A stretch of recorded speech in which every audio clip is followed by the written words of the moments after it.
And we're back, hopefully refreshed, for our third session of the opening day of the Future Drought Fund Science to Practice Forum. This is going to be quite the excursion in the next hour and a quarter or so. We're going, I think, to 5 different locations, maybe even 6, as we look at the more social side of what drought means and what it means to communities, building resilience and so forth. And we're going to begin with 2 complementary presentations by the program managers for the programs Networks to Build Drought Resilience and the Drought Resilience Leaders. They're both featured under the social pillar of the FDF funding plan. We're going to have 2 speakers in this area. We're first going to go to Nina O'Brien, who's from the Foundation for Rural Recovery, where she is the Disaster Resilience and Recovery Lead. She knows much about this part of the agenda. And I believe, Nina, you're joining us from the lovely spot along the Murray of Moama. That's right, I am indeed. It's a gorgeous winter's day here today.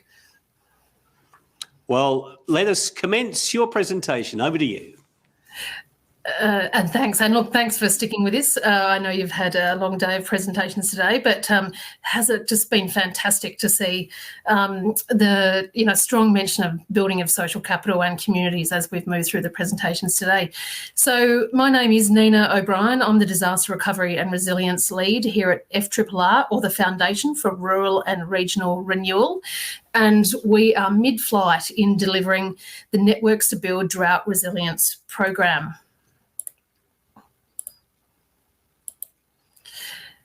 Just before we kick off, I would like to, in the spirit of reconciliation, acknowledge the traditional custodians of the country throughout Australia that we're joining you from today. I pay my respects to elders past and present and extend that respect to all Aboriginal and Torres Strait Islander people here today. I'm joining you from just on the banks of the lovely Murray River region in Echuca Moama and the land of the Yorta Yorta people.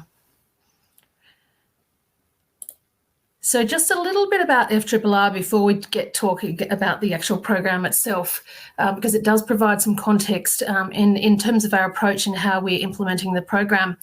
As an organisation, our mission really is about connecting goodwill with good purpose for the vitality of remote, rural and regional Australia.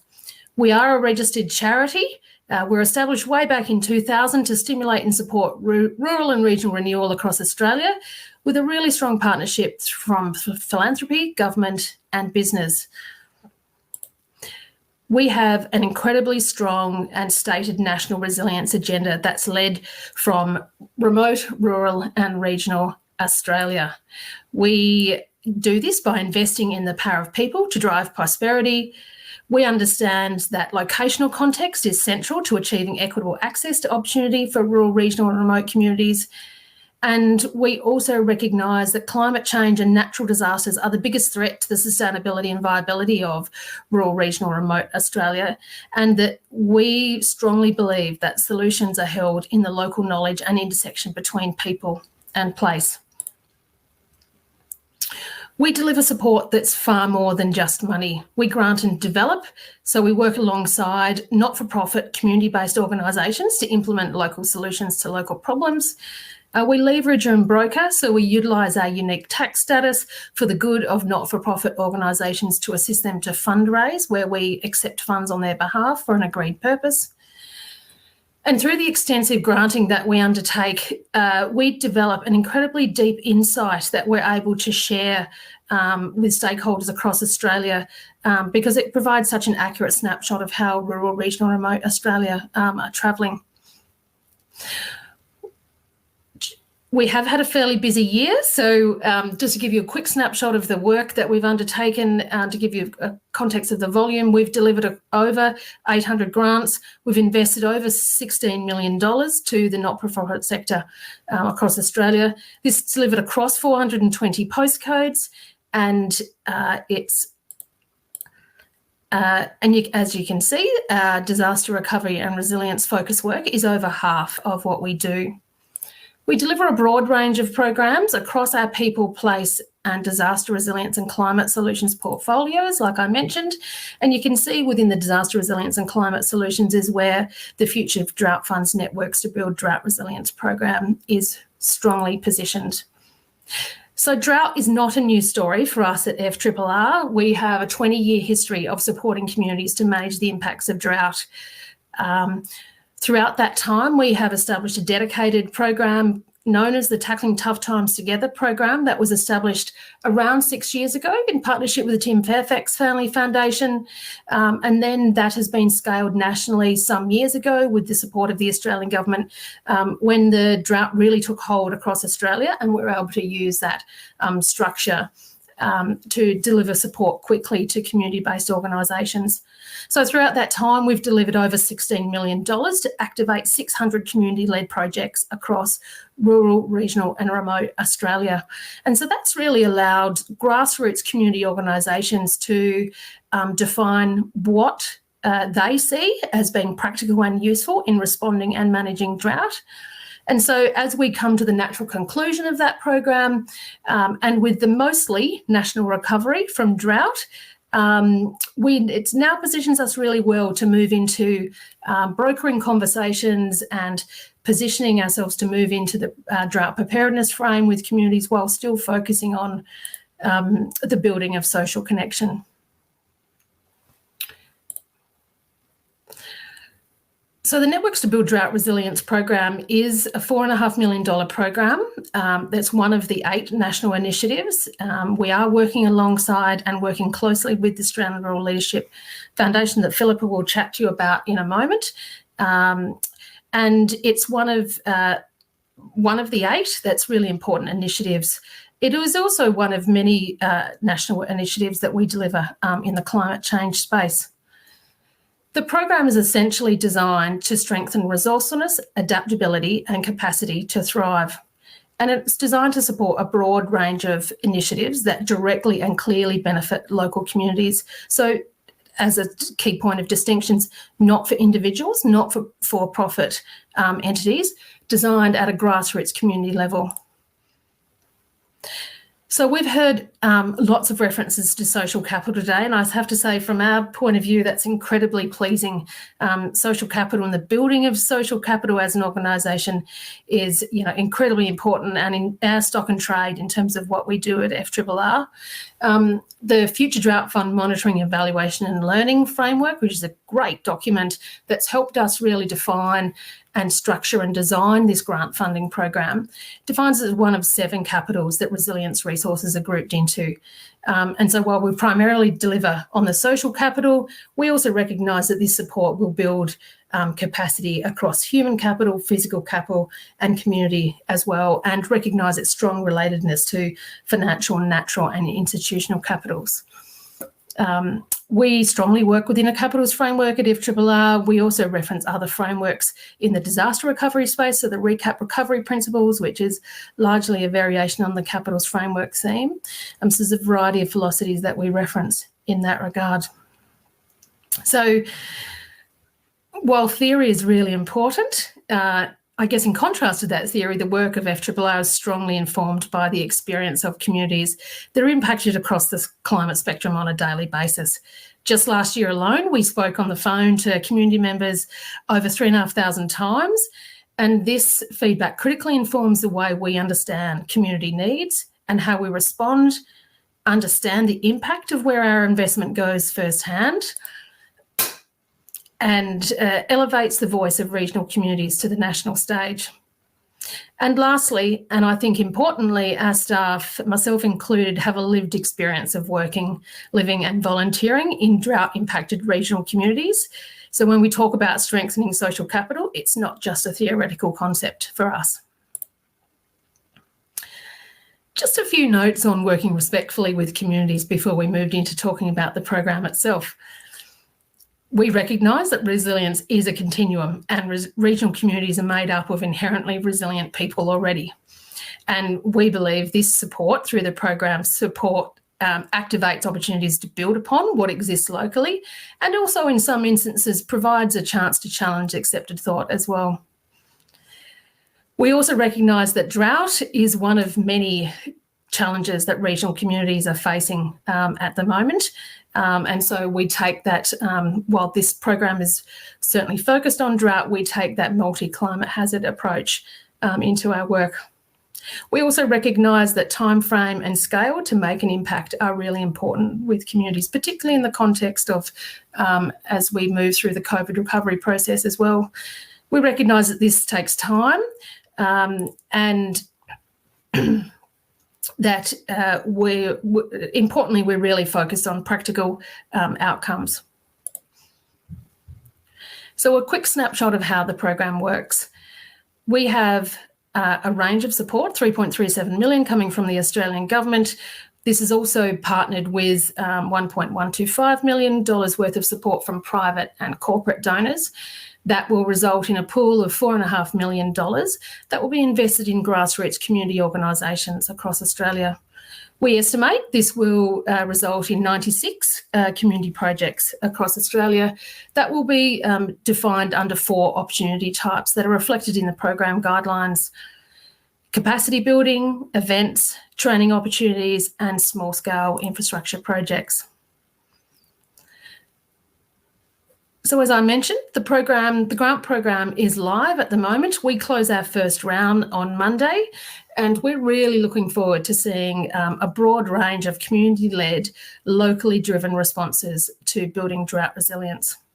Community organisations can seek funds under one or more of 4 key opportunity types, such as projects that strengthen the capacity, capability and coordination of networks across agriculture-dependent communities, events that facilitate professional, social and community connection, training to improve skills, understanding and capacity of community network members, as well as small-scale community infrastructure project to foster connectedness and improve wellbeing. The full details of this is captured in the program guidelines that you can find on our website. We are hosting a range of webinars and Q&A sessions, so feel free to drop by the FRRR website if you're interested in learning more about the program. In terms of the outcomes from the foundational year, and it is a year, 1 year, as compared to some of the other programs that we've heard from today. And we will see that this will result in the improved sharing of learning amongst communities. We're really aiming for an increase in social networking, support, engagement and wellbeing, and a reduction in social isolation that will be supported through the development of small-scale infrastructure. So the grants are divided into 3 tiers, up to 20, up to 50 and up to 150, and we're aiming for an even spread of projects across opportunity types and across a geographical reach across Australia. There is an easy online application that people can find on our website. There is one application for all tiers. We've tried to keep it as simple as possible for applicants, and people are able to apply for 1 or more opportunity types. We are running 2 rounds that I mentioned, so while round 1 closes on Monday at 5 p.m. Australian Eastern Standard Time, we will be running a second round later on in the year. So you can see that these round 1 dates, we opened in late May, we closed Monday. Those grants we estimate will be announced in October, approximately 50 projects across Australia, and that activity will take place between then and the end of June next year. Round 2 will be announced, will close, on the 1st of November, be announced towards the end of February, and those activities will be taking place by the end of June as well. And certainly case studies and documentation will be an important part of the project. So some quick tips on eligibility. Applicants do need to be not-for-profit, they do need to have an ABN or be incorporated, and must offer clear public benefit and take place in agricultural-dependent communities. Just some quick tips on what we can't fund. We don't fund prizes, gifts, trophies or awards. We can't fund sporting activity. We don't support individuals, political parties, lobby groups or religious promotion. And of course, that's captured in the guidelines as well. So when you ring FRRR, these are the fantastic people that you'll chat to online. We have around 30 odd staff based in Bendigo and now more broadly across Australia. So we highly encourage people to phone us, have a chat. We love talking with people across Australia and understanding what their community needs are. So Over to you, Philippa. I think we can take Q questions at the end of both of our sessions. Yeah. Actually, well, let's take a few questions now because we've already got some before we go to Philippa Wardhill to talk about the drought resilience leaders. So, Nina, thanks for all of that. Pamela Greet, who's in Brisbane at Future Ag Queensland, saying if Triple R has done some incredible work. In your experience, she asks, what's the biggest challenge for supporting, and I think the key word is here, authentic engagement for legacy resilience after the dollars are used? So it's you've spent the money, but what's the biggest challenge for supporting that authentic engagement for legacy resilience?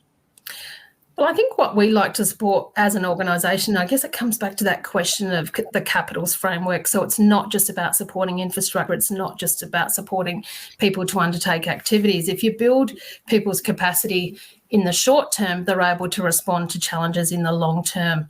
And so, I guess we take that multi-stream approach to be able to support communities in that way. And we believe that those short-term investments, particularly around, leadership, governance, capacity building, really do pay dividends in the long term. Christine Augie in Canberra is asking if you could offer up some characteristics of the kind of communities that thrive. Are there prerequisites? Are there things you can fine-tune? Other things you can build upon? Yeah, it looks it's something that we have lots of conversations about at FRRR, Christine. Certainly, and this applies in the whole of climate spectrum, disaster resilience context. The communities that we see do well and respond more quickly and in a more organised fashion are the ones that have existing community networks. They have existing capacity through their leadership skills. They're well connected to government. They have good infrastructure. They're generally well connected. They have the knowledge. They know where to get resources when they need them in a short-term capacity, whether that's either in a organised or in a really organic community fashion. It comes down primarily to the social networks and the connectedness between individuals. So it starts off at an individual level and then escalates up to at a community and then sort of whole of region, whole of nation context. And one question, if I may, from me, just as a bit of background, I used to work for the ABC and I was the last producer of Stateline in Victoria, so I know your neck of the woods pretty well. And one thing that I learnt doing regional stories in the couple of years I worked for the program, that small sums of money can make huge differences in regional, rural and remote communities. So is that something for people who might be bidding for at the last minute for round one or with more thought for round two? Is that something to think about? A deliverable for low cost but perhaps big impact? Absolutely. And that's why it's fantastic that the grant program is designed from quite small grants through to quite larger ones, as it enables people to put forward proposals that is relevant and useful to their location. I've just got back from the Wheat Belt in Western Australia last week, and so some of the conversations that I've had with some of those community members over there is that the granting of FRRR allows them to leverage their funds. So by investing by FRRR's investment, it actually cultivates and encourages investment from other philanthropic sources, local government, sometimes other state government departments where relevant. We also strongly recognise the in-kind support that communities put forward, and they often forget to pop that in their applications because they think, oh, that's just what we do. But, in my experience, regional communities are incredibly resourceful and the in-kind contributions are as important as the financial ones. This is just what we do. What a great motto that is. Talking of money, Lee Fitzpatrick is asking, does FRRR invest in projects in Northern Australia? You touched on the Wheat Belt there in WA. Do you go further north? We absolutely have a national remit and we support communities right across Australia. So 420 odd postcodes just in this current year alone. So pop on our website and have a look at the broad variety of support that we deliver across Australia. And we're going to get to Philippa in just a minute, literally, but one last question coming from Mitchell Byrne. Are you funding evaluation of the programs, researching as to what works, what doesn't, as a way of gaining insights for the future, I guess? Certainly. So the structure of the grant application form and the way in which we're writing up our case studies of our projects is based on the monitoring, evaluation and learning framework, and that will be fed into the broader evaluation of the program. But there's not a huge focus on that in this particular context. Our outcomes will be fed into the much larger evaluation construct. Thank you so much, Nina, in Moama, along the Murray there, on the border between New South Wales and Victoria. And now we come to part 2 of this session about the social pillars of the Future Drought Fund funding plan. And let's go to Philippa Woodhill, who is in Toowoomba. Hello to you, Philippa. You're from the Rural Leadership Foundation, and your area that you're going to talk to us about this afternoon is the drought resilience leaders. And all communities need leaders, both leading at the moment and leading in the future. So over to you to hear about this particular part of the social dialogue. And I think you're on mute. Let's see. There we go. Still not used to that. And we can hear you now, Philippa. That's great. Thank you so much. Great. So Philippa Woodhill from the Australian Rural Leadership Foundation. I'm Director of Partnerships. I travelled up to Toowoomba today to join one of our consortium partners for this Drought Resilient Leaders program. And I guess before I kick off, just want to acknowledge that some of the ARLF team are online, and certainly FRRR and some of their team, and also the Rural Economy Centre of Excellence, all of whom have contributed a significant amount of work alongside other delivery partners in bringing us to this point, and obviously taking us through the next 12 months and beyond. So I'm now going to have a slide issue, I'm sorry.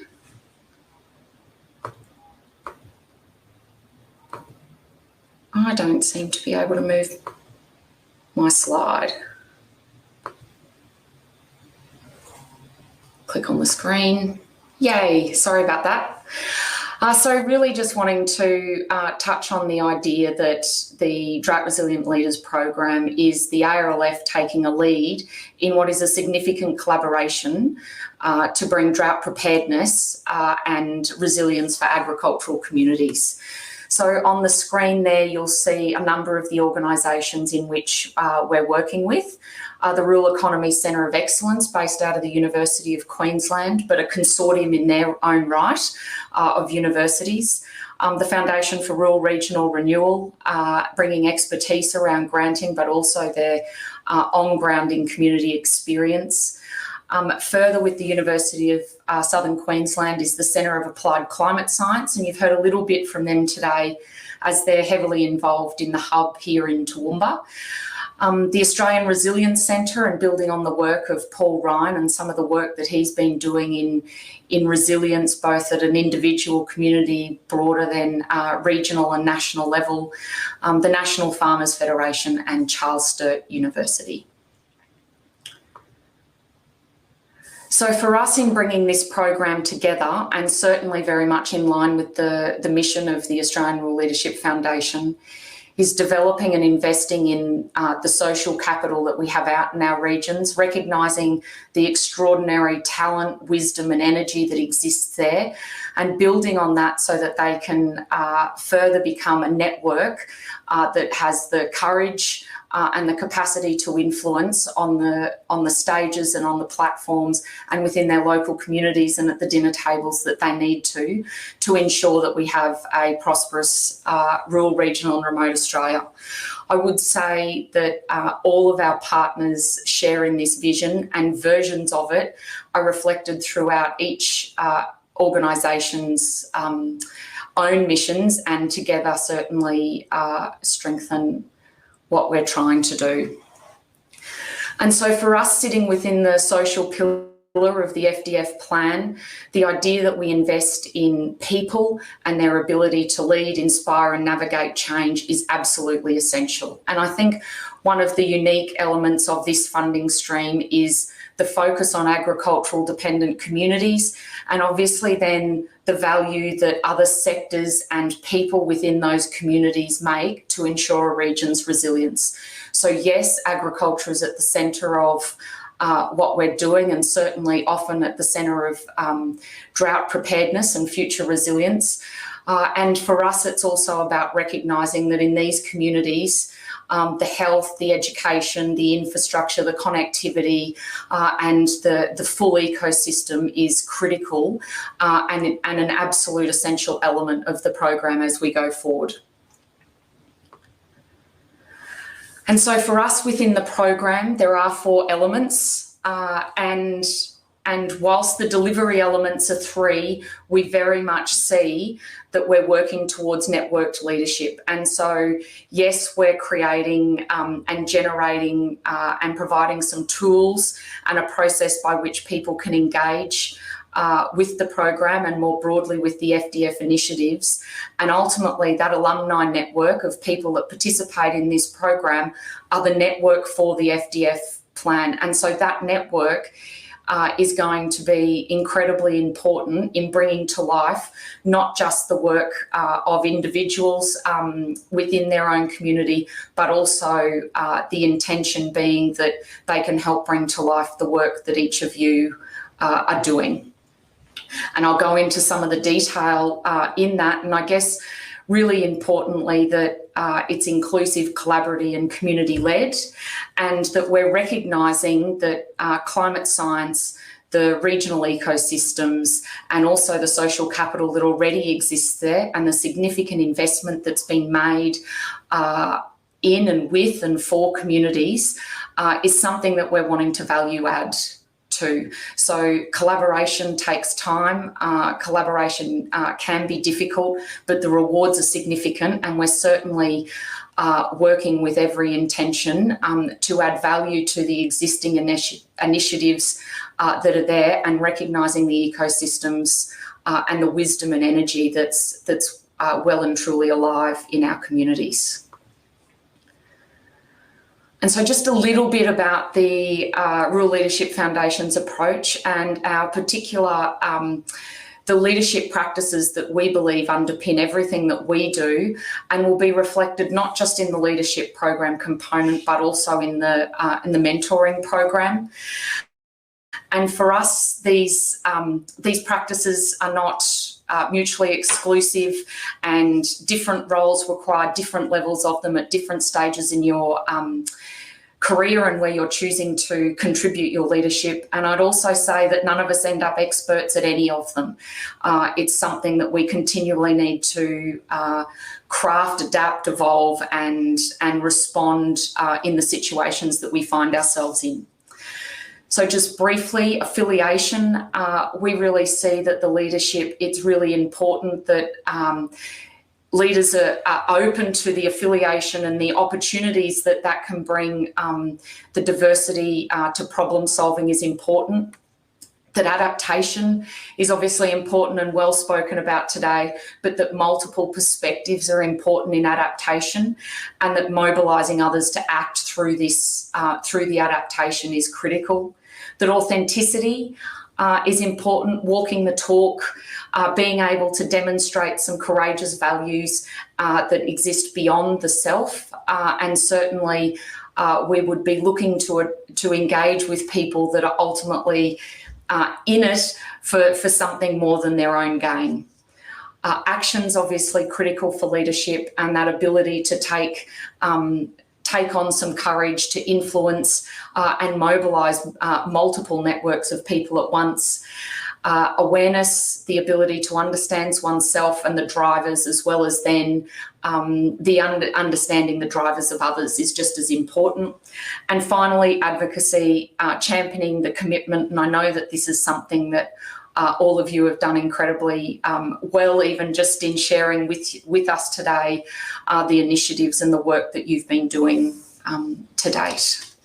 So these practices underpin all of our programs across the board, and certainly become very important in the Drought Resilient Leaders program. So to talk now specifically about the elements within the program, and I first go to the mentoring program, and I do that because the mentoring program is a national program. Its remit is Australia-wide.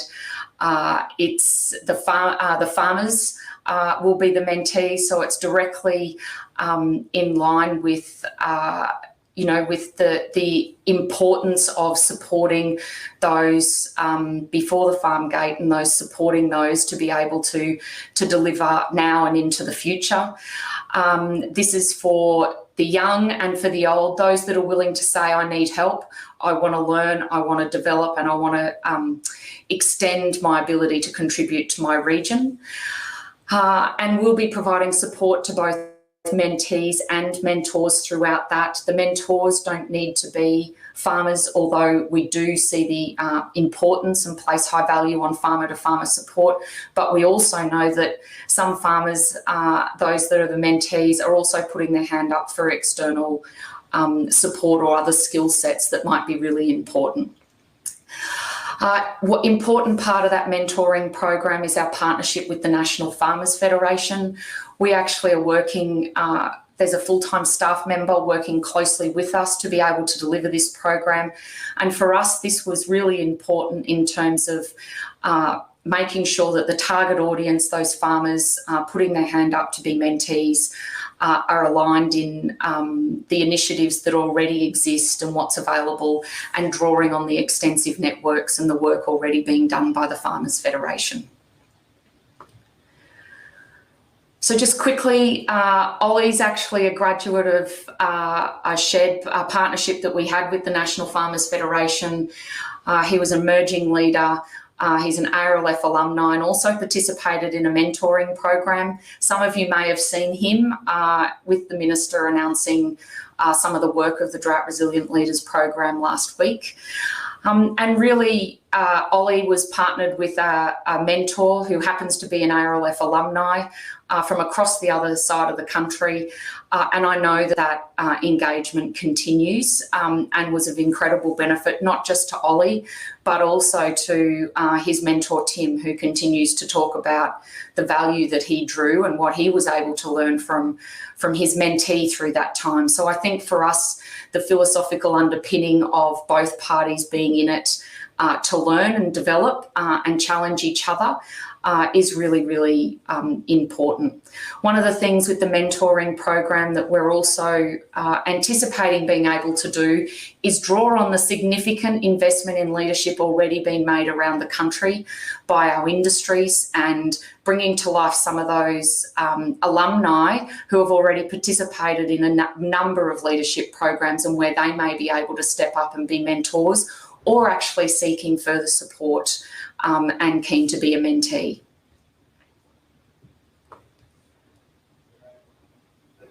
And to the leadership course component, this is obviously something that has formed the work of the foundation over 29 years, and we really see that this program is about us being able to extend our reach beyond anything we've been able to do before. Our alumni over 29 years is 1,700, and in the next 12 months, our delivery timeline will see our alumni increasing by 25%. So 480 participants will engage in this leadership program. We know that that's a significant feat ahead of us. And we're really looking forward to engage the diversity that is representative of the communities. This is a program that has a target audience of emerging leaders between 18 and 35, but that's not to dismiss those that are putting their hand up to participate in this program outside of that particular age bracket. And really that having, a target audience like that is about ensuring that the conversations that occur within the leadership program are well and truly focused on the future and what some of our young people and those already in leadership roles and stepping up are seeing as future needs for drought resilience and drought preparedness. We're literally on the brink of undertaking some significant community engagement in regions.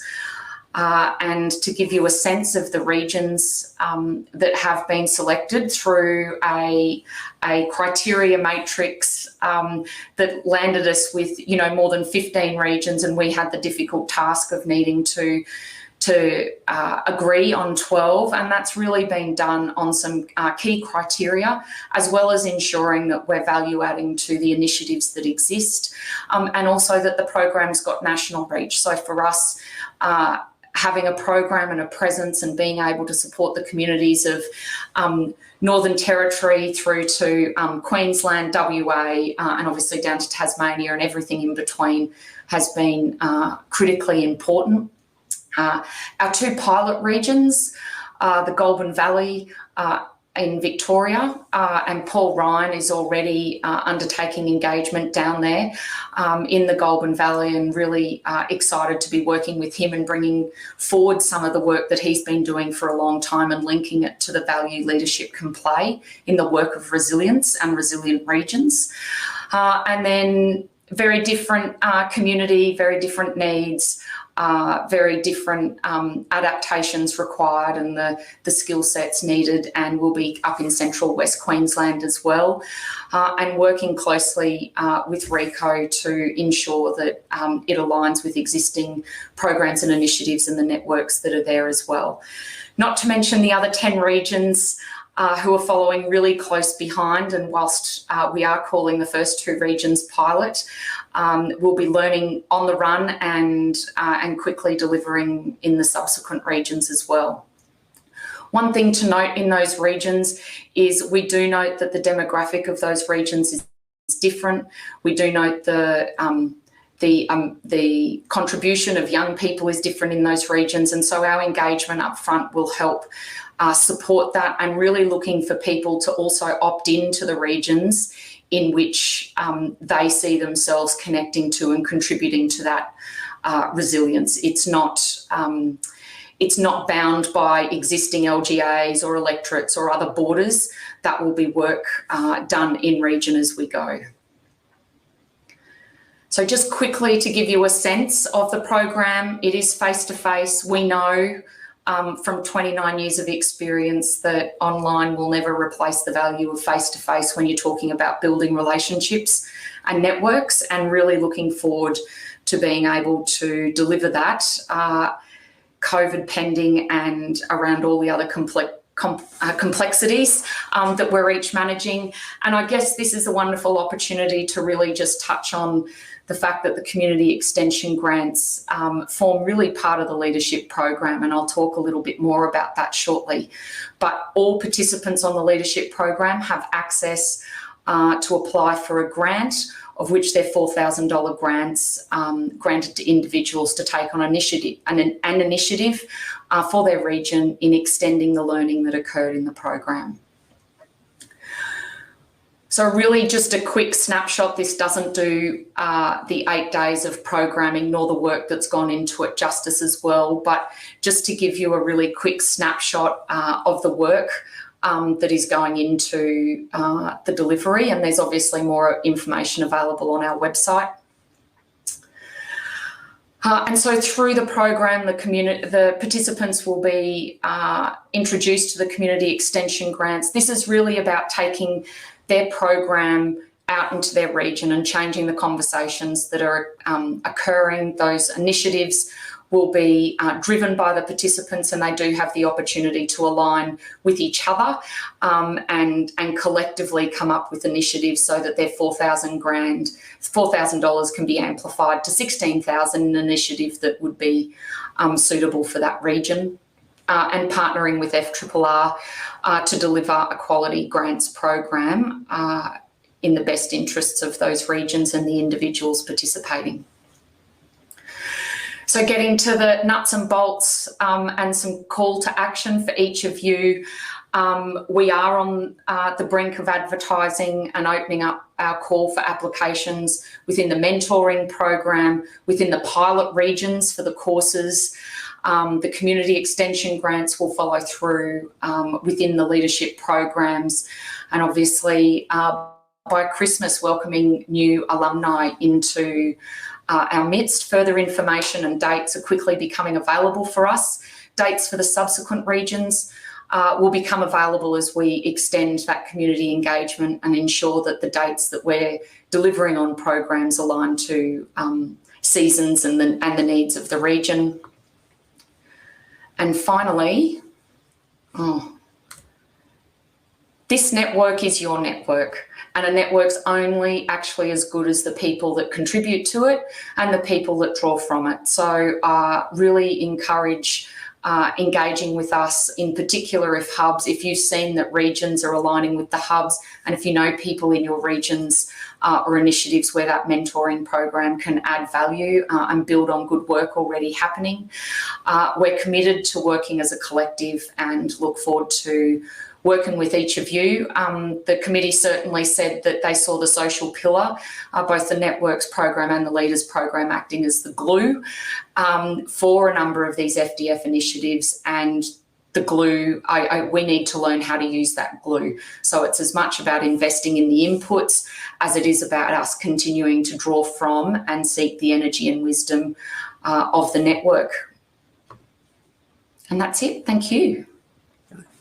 And we have, thanks very much, Philippa. Plenty of people have reached out. We haven't got time for all your questions, but rest assured they are being gathered and looked at, and reach out to Philippa. But one question that came from Tamara Lyon, and if you could answer it in brief, and it's a huge issue. But anyway, what do you see as the potential linkages between building leadership and mental health in regional rural communities? I would have thought it would have been an absolute prerequisite. I think it's integral to, I think we've all got a responsibility, and certainly then as leaders we have a responsibility to look after our own mental health, but also support the health and well-being of others. So I think it's integral. I think it's something that everybody's got a responsibility for, and certainly, and something I didn't touch on is even our engagement with the Australian Red Cross and other providers as they're relevant to the different regions will be something that continues to be important to us. Philippa Woodhill in Toowoomba, and earlier Nina O'Brien in Miami, thank you so much for those that double-headed session there, talking about the social pillars. Thank you so much indeed. Well, now we're going to go to Dubbo, or Dub Vegas, as our next guest, Alex Hicks, would like us to call it. Alex, this has been a session I have been looking forward to because it's called Getting Young Farmers Off Their Tractors. I am intrigued, and I'm even more intrigued now. Over to you, Alex. Thanks, Andrew. Great to be here, joining you from Dub Vegas, middle of New South Wales, Dubbo. Cool. All right, let's jump in. Why don't we start by grabbing your phones? Let's go to Slido. You seem to all be getting good at this now. I see a few people have grabbed the tool today and used it. So jump back on Slido on your phones, slido.com. Hashtag Canberra in the event code, and let's see which actor earned the most in 2021. So I've got a few options there for you. I just wanted to show you Slido in the way that we would use it at a workshop.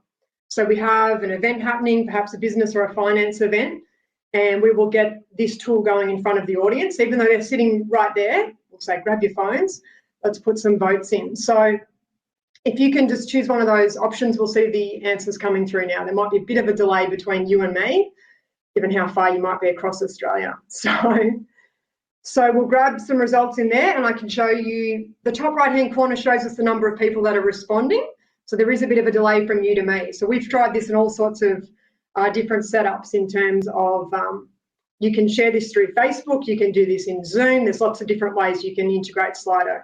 Cool, so you're getting the idea. All right, who was the highest paid actor in 2021? I believe that's great. Love that you love Chris Hemsworth, the Australian. Actually, Shane Jacobson. No one's got a gag in the room today. All good. Dame Edna Everage, good. Someone does have a sense of humour. The Rock, close but no cigar. So let's move on and let's ask the postcode where you live. These are all real questions that we do ask in a workshop. So we do some fun ones at the start. We're focusing on young farmers, and this warms them up. And we're also, I'm sure you've already figured it out, we are gathering the data as we go. Cool, wow. It's coming up the biggest with the most people responding from 4350. Not quite sure where that suburb is. Lots of people starting with 4s and 6s. Normally this is all New South Wales, so 2s, but you get the idea. That's great. This is a word cloud, a different way of presenting the data. We'll keep going. So which social media platform do you use most? As we continue on Slido, we find everybody gets faster with the tool. It's just what happens as they get used to it. Look, 14 already. You're getting the idea. We always have a huge number on Facebook, so we're gathering this as we are at an event, so we understand how we should communicate for the next event. How do we find young farmers? As well as we're actually running an evaluation in real time now. Great. Okay, everybody's into Facebook. Good to see. Twitter. Okay, so surprisingly high, and other. No one's on Snapchat. Clearly we're not under 18. Cool, you get the idea. 64 people. Okay, what's your farming situation today? So we ask them this: are you on a family farm? Are you an employee? Maybe they're working at a bank looking to buy a farm. Are you leasing a farm? Do you have your own farm? So again, we've collected this data across over 100 workshops all over New South Wales. We really have so much information about young farmers in New South Wales because of what this tool has given us. All right, 51 people have responded, 54, you can see the counter in the top corner. Cool. Oh, look at this, 21% of people have their own farm today. That's so great. Really good. Have my own farm, working on a farm. Okay, so over 20%, 3% of people are leasing a farm. Cool. Excellent. Just wanted to demonstrate the tool so you get the idea. It is extremely useful. We love Slido. So I'm working with the Department of Primary Industries in New South Wales, the New South Wales DPI, and the program I've been working on for 3 years is the Young Farmer Business Program. So this is me, this is our children. Sorry if they look odd with the 4 legs. So outside of work, we have free range pigs. So I live on a farm, so I hope I can bring that to my role every day. Okay, we'll kick off. I'll tell you about the Young Farmer Business Program. Let's play you a video that we made for the audience and made for you, because we don't do things that are boring. So here's a video on who we are and what we do.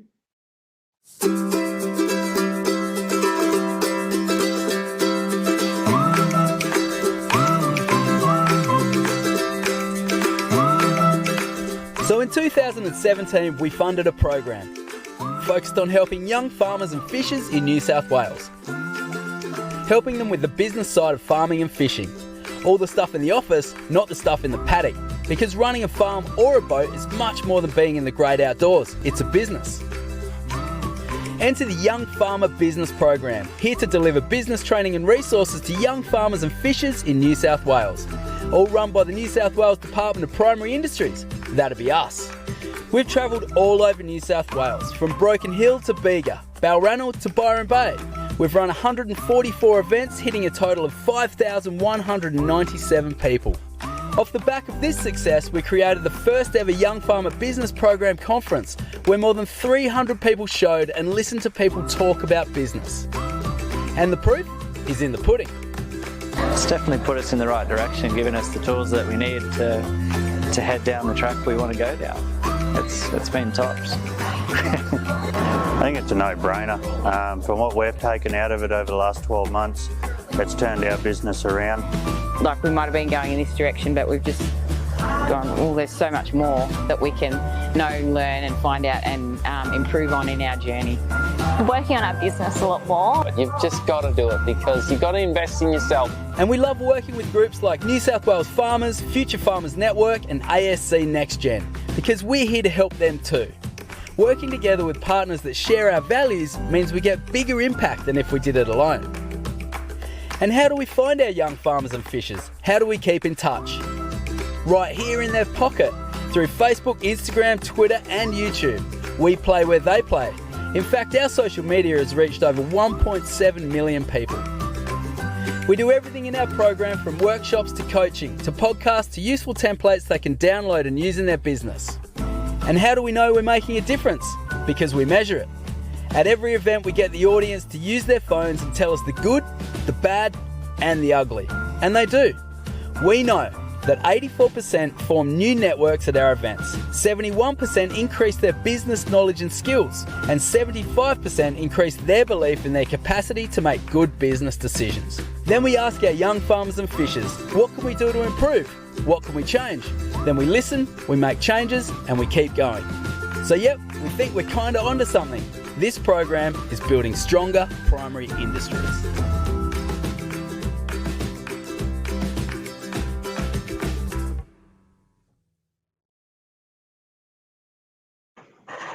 All right, cool. You get the idea. So that's what we do. I'll love to hear your comments and thoughts as we go. I'll just keep on keeping on with the cool chick in the hat. I like to liken myself to looking very similar to how cool she is. So we are primarily using 3 social medias to get, or social digital media to communicate with this young audience. So we know the average age of the Australian farmer is over 50. So I guess engaging young farmers and getting them off their tractors can be tricky.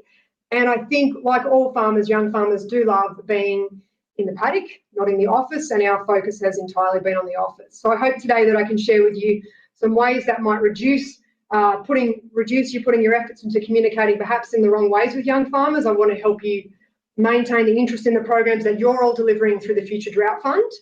And I'd like, for you guys to have the opportunity to increase the number of young farmers involved and following all of the programs that everybody on this call is helping deliver. Okay, cool. So we do it through Facebook, we do it through Instagram, and we put all our stuff on YouTube and share it back through those platforms. Yes, Twitter is missing because less than 10% are on Twitter. How do we know that? Because we asked them at the events. Okay, so here is what we've learned from young farmers. And for any of you who are thinking, it's been a long day, you've never heard of the Young Farmer Business Program, maybe young farmers aren't your focus. I think young farmers are our future. These are the young people that will adopt the innovation. These are the young ones that are the next generation, and they're keen to learn and they're keen to be involved in these things. So we need to respond to their needs. Okay, here's what we've learned. This is all very non-scientific for all the university people on this afternoon who are going, this is not factual enough. This is what we've learned. They RSVP late. When I say late, I mean the day before, 2 days before we have 5 registrations, and on the day of the event we have 23. So we are literally travelling to country towns for events with very small RSVPs, just on the hope and on the knowledge that they will book at last minute. Okay, they rarely answer their phone, so that is a very frightening thing to a millennial, to have their phone ringing. That freaks them out, so we don't call them. Last thing they use their phone for is a phone call. They don't seem to like daytime events in our experience. Haven't had a lot of success with that, so we've gone with nights. And I'm outside of the bracket of 18 to 35 myself, but I think we forget how time poor they are. And I mean as in their social life is really hectic at this point.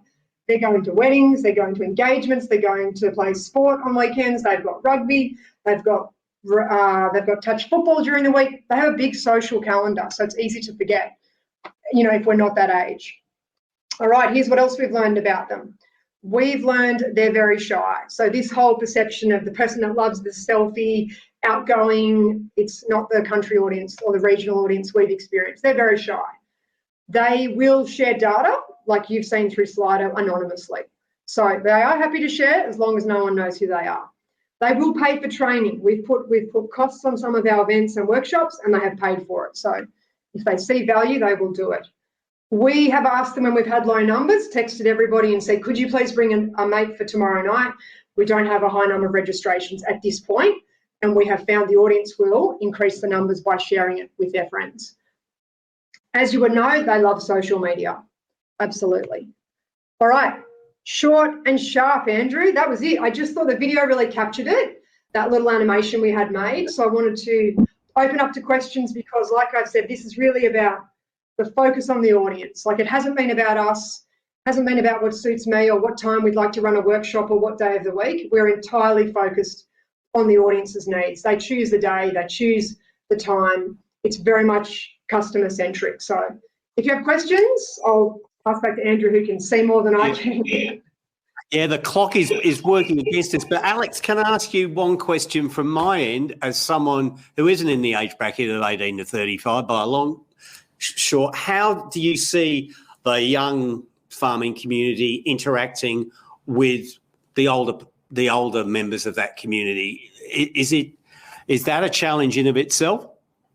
Good question. We have delivered our workshops for young farmers. So we've just had that age bracket in the audience. So I probably couldn't answer the question as we've had great success with that and they feel very safe and there's no silly questions and everyone's at a similar point.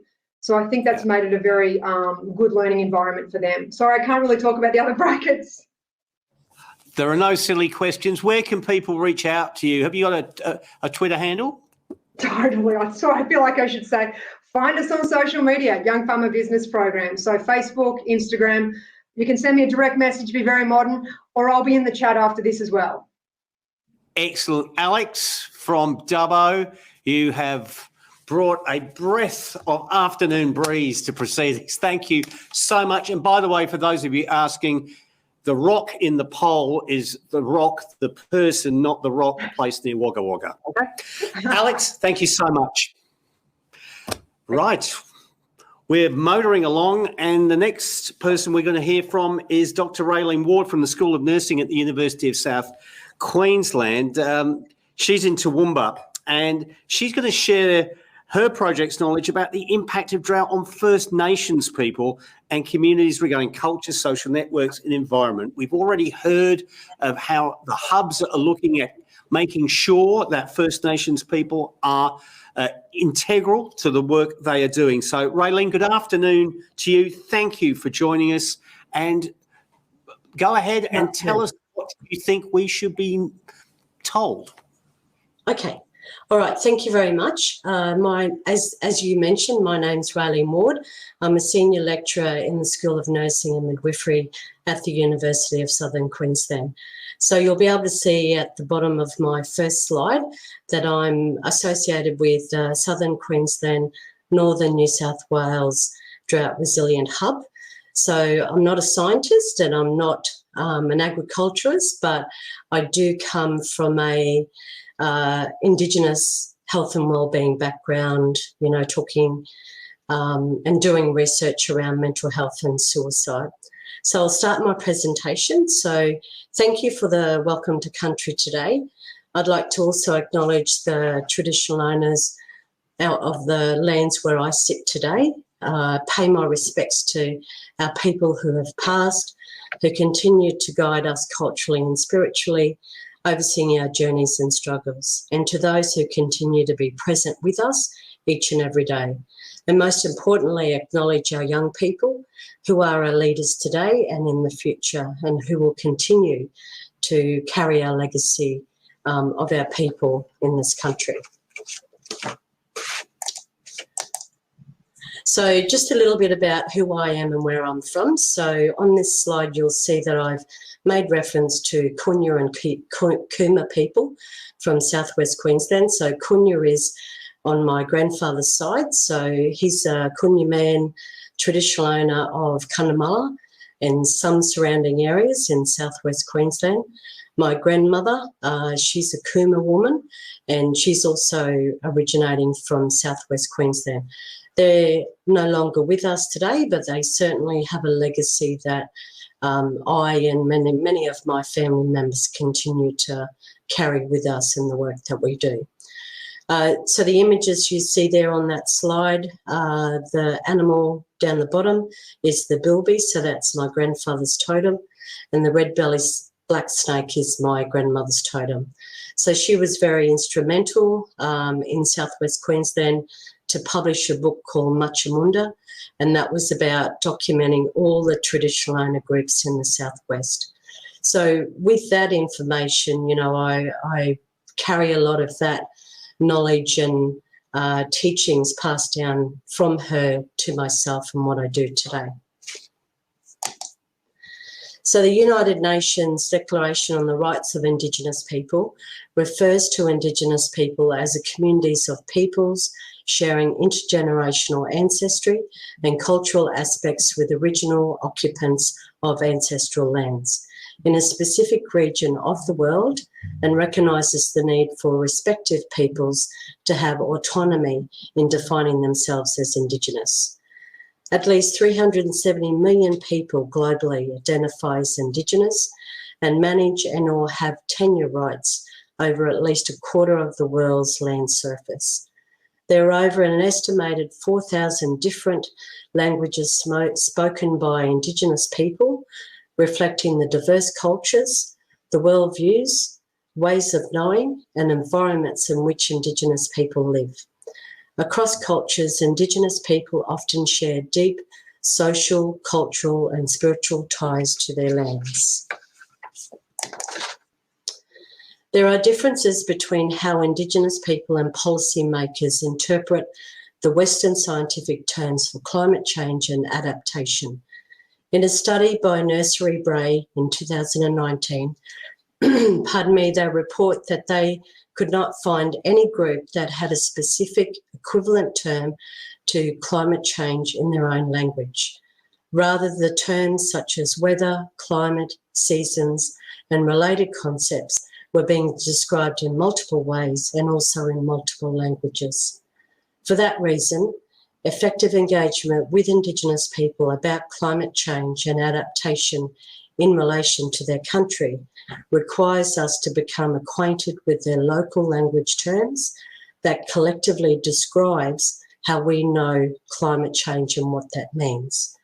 An additional approach may be to contextualise discussions about climate change in terms of causes and effects in ways that align with the ongoing local observations of changes to country. The term vulnerability is used extensively in the scientific literature. It is problematic for some Indigenous people because it portrays Indigenous people status in relation to climate change as vulnerable.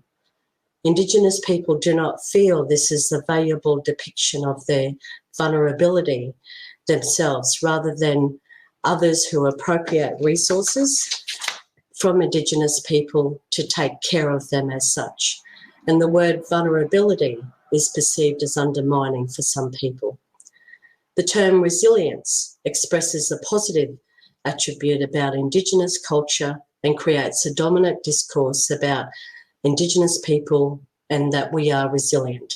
So resilience at times is understood by Indigenous people as a way to avoid supporting Indigenous-led initiatives because we are seen to be resilient anyway.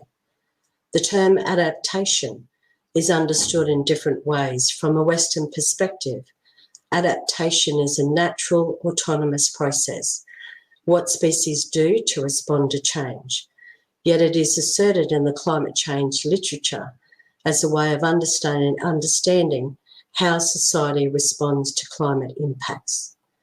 Adaptation is something that has always happened, is rooted in socio-political and cultural contexts. It is not an abstract, it is not a new idea connected to just climate change, but it is one that is rooted in history. It is also connected with country and time, and is also connected with everything around us. In many cases, these programs suffer from a lack of continuity. For example, the National Climate Change Adaptation Research Facility funded a series of important studies and established an Indigenous research network. Yet funding for this facility has effectively ceased, resulting in the start-stop effect, with Indigenous adaptation programs finding it hard to build stability over time. In other cases, adaptation programs have been driven or run out of institutions to be led by non-Indigenous people. Fractures ongoing continuity. Over 70% of those initiatives founded, initiated and coordinated by research or other groups were external to Indigenous organisations and community involvement. So while not problematic in itself and reflective of many productive partnerships, this situation in effect constrains Indigenous capacity to run and drive initiatives in their own right, as many of them remain subject to the rules for institutions. So in this slide, you can see that there are two maps of Australia. The one on the left illustrates where all the hubs are located throughout the country and in each state and territory. The Australian map on your right illustrates all the language groups that exist within this country, so Aboriginal and Torres Strait Islander. And I wanted to quickly share, these side by side, because I think it's important for each of our hubs to understand how vast our Indigenous language groups and traditional owner groups will extend across the country, how they relate to each state and territory, but more importantly, how we, as people that are driving these drought hubs, how are we truly going to engage First Nations people over the next 4 years and in the future. So climate change policy and environmental events having a substantial impact on human health, mainly Indigenous people, and threatens the health and survival of people, communities and cultures, as well as the broader population. The United Nations Declaration on the Rights of Indigenous People states Indigenous individuals have an equal right to the enjoyment of highest attainable standard of physical and mental health. The increasing impacts on health from climate change, extreme events have mobilised the health sector to advocate for health to be integrated into climate mitigation and also adaptation policy. A human rights approach means that Indigenous people will be actively engaged in all levels of management and decision making that affects their livelihoods and their communities. Engaging and supporting Indigenous people is essential to ensure the effectiveness of adaptation and mitigation strategies for both Indigenous communities and the broader Australian community. Reducing greenhouse gases and carbon abatement will rely heavily on Indigenous lands and waters. Indigenous traditional knowledge, land management and conservation practices will be crucial to responding to climate change, maintaining biological diversity and preserving the important ecosystems for First Nations people.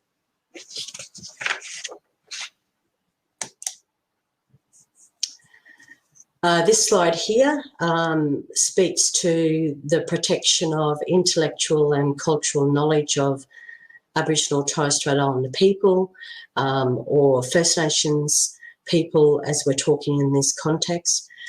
So ethically, we have an obligation to make sure that First Nations people are being consulted in an appropriate way. It's culturally appropriate.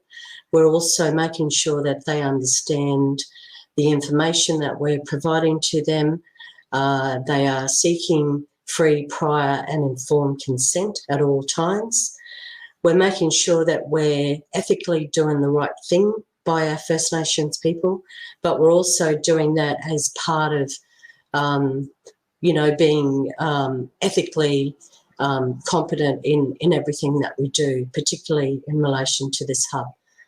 One of the organisations that promote this particular work in relation to Indigenous rights is AATS's Code of Ethics, and also NHMRC, which is, the national body for ethics within this country when it comes to research, but also how do we engage Indigenous people and making sure that we are respecting their rights around the stories that we collect from them or the stories that they don't share with us. But we need to be mindful that that's their information, it's their intellectual property, and how do we ensure that that's maintained at all times.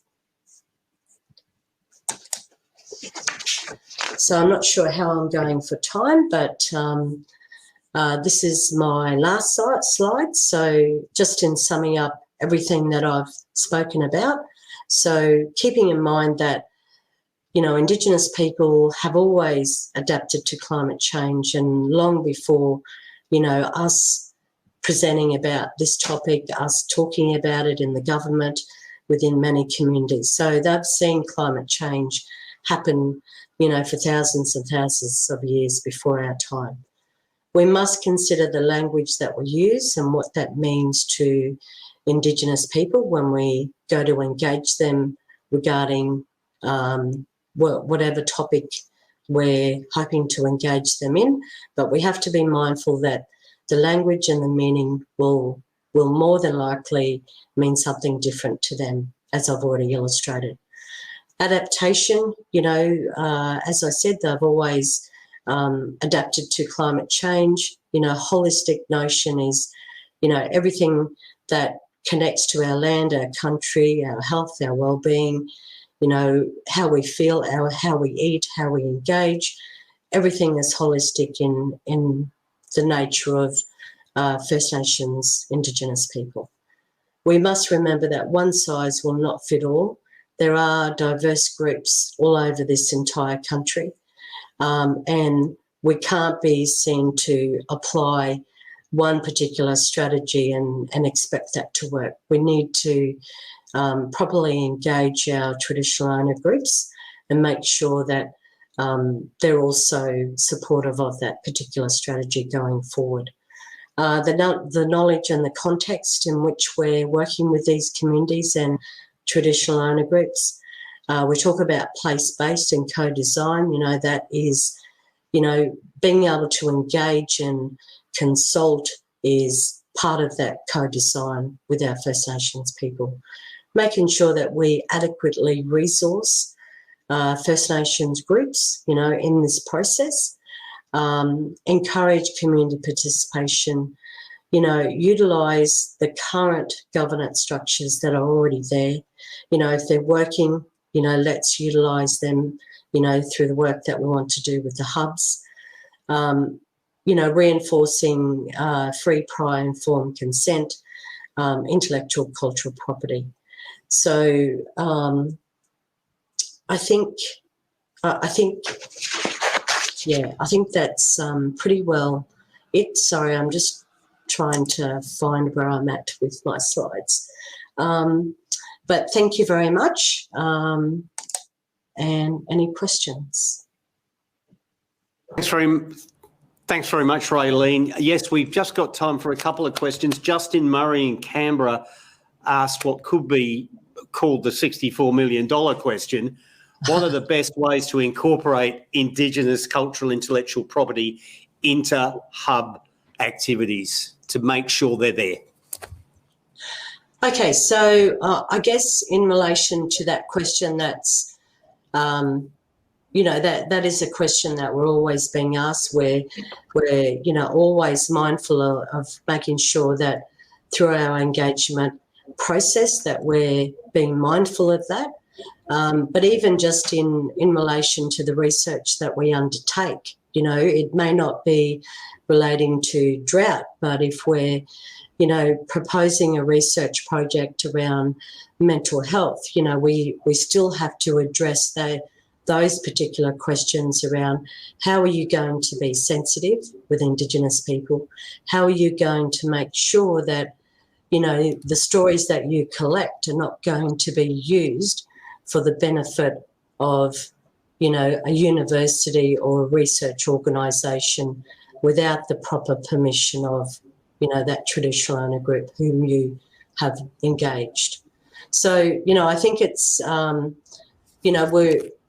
will be a changing environment. It will depend on who you engage, the protocols around that. And if people are willing to share stories or not, and if they want to share, they'll let you know. If they don't, they will put some regulations and rules around what that looks like. And finally, Raylene, from me, I think your point about language has really hit home to a lot of people watching, that words matter and they actually also indicate respect. Yes, it does. And, it was in my research, in preparing this PowerPoint, what I did notice was, every time I put in the word drought, among Indigenous communities, just to try and find key words, every article or report or document that I identified all referred to climate change. So, you know, climate change from a First Nations perspective, and if you think about holistic and how everything's interconnected, interrelated with everything that we do, climate change is the most appropriate language being used in the literature because it encompasses not just water, but it encompasses the land, the environment, you know, the environmental impacts that are, you know, continually contributing to our communities and our country going forward. Yeah. Dr. Raelene Ward, thank you so much for joining us and thank you very much. Getting a lot of people thinking and hopefully acting. So thank you so much. Thank you. Well, thank you. What an afternoon we've had, and there's a little bit more because a lot of our conversations today have been about resilience, what we have, how we build it, different kinds of resilience. We need to look after ourselves, deal with stress. It's a key component of that R word, resilience. So Emma Austin and Anthony Kim at the University of Newcastle have a few tips on that. Hello, thank you for tuning into our talk, which is titled Drought-Related Stress Among New South Wales Farmers During the Millennium Drought. My name is Emma Austin and my co-author is Anthony Kim, and today we're presenting findings from our paper in the Medical Journal of Australia. And we come from a larger team, a very multidisciplinary team that included people from hydrology, public health, policy, human geography and environmental science and management. The data we used for this study came from the Australian Rural Mental Health Study, or the ARMS, and it was a very comprehensive data set. It's quite unique, and it examined the determinants of mental health in rural and remote New South Wales. There were 4 waves of the ARMS, and importantly, the first 3 waves were during the Millennium Drought. I can't talk too much about the ARMS during the time limit, but please get in touch if you'd like some more details about the ARMS data set. The aim of our research was to investigate stress experienced by farmers on both a personal and community level, and to look at the socio-demographic and community influences of that drought-related stress. Our population was 664 farmers at baseline of the ARMS, and we defined farmers as people who lived, worked, or both lived and worked on a farm. Our outcome measures were personal and community drought-related stress and general psychological distress as measured by the K10. In terms of results, we found that drought-related stress, both personal and community drought-related stress, was more common among farmers who were younger, so under 35 years of age, who both lived and worked on their farm, and who were already experiencing financial hardship. We also found that drought-related stress was connected to a degree of remoteness, and that farmers in outer regional, remote and very remote New South Wales were more likely to experience drought-related stress. We also found that there were different influences for drought-related stress and general psychological distress. So it's important to think of the two separately, and that they have different influences and need to be treated differently. In terms of recommendations and practical solutions, we found that there's a need to reduce stigma around mental health and seeking support and asking for help. We found that there's a need for more availability and access to professional help, and there's a need to educate first responders and people who are on the ground talking to farmers who might be the first point of contact. We found there's a need for transparent and consistent information, for example, in funding applications.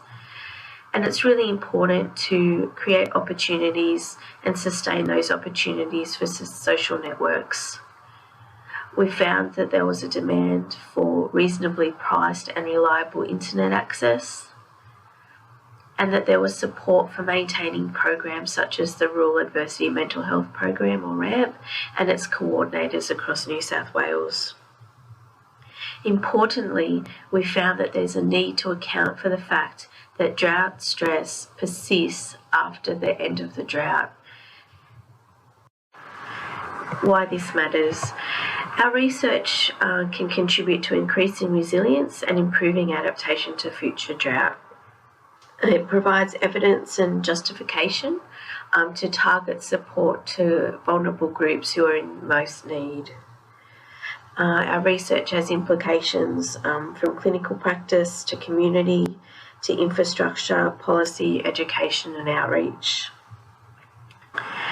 One of the online comments from our paper is that one of the best ways to relieve stress is to plan, and that what we really need is a focus on adaptation and research funding that supports adaptation, and that importantly it is too late to plan and to prepare when we're already in drought, and that's what's really needed is this forethought and planning outside of drought as well.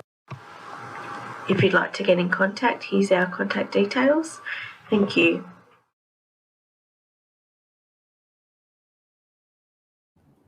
And thank you to our friends at the University of Newcastle, Emma Austin and Anthony Key. Well, there we go. We have reached the end of the first day of this 3-day Future Drought Fund Science to Practice Forum. And I'd like to thank you all for being there. You've hung around through the day in numbers, hundreds of you around the country. I'd also like to thank my technical team, the department team who've been supporting me throughout. It's been sensational.